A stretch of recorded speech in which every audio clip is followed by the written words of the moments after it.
the way, and today I am going to perform Uddiyana, and afterwards I will perform Nauli. So let's get started.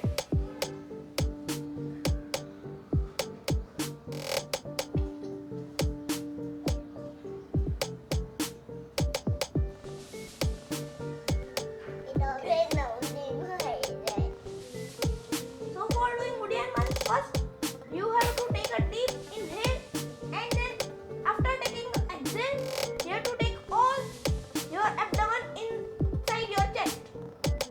So after doing it, we will perform Nauli. So for doing Nauli, first take a deep inhale.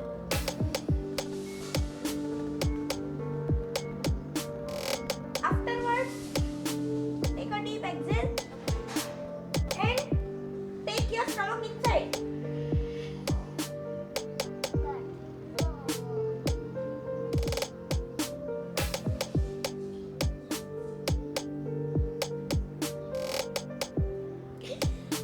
And after taking your stomach inside, you have to rotate the portion left on your stomach or abdomen fat, and you have to rotate it so you can perform Nauli by this way. The same is possible in Padmasana also.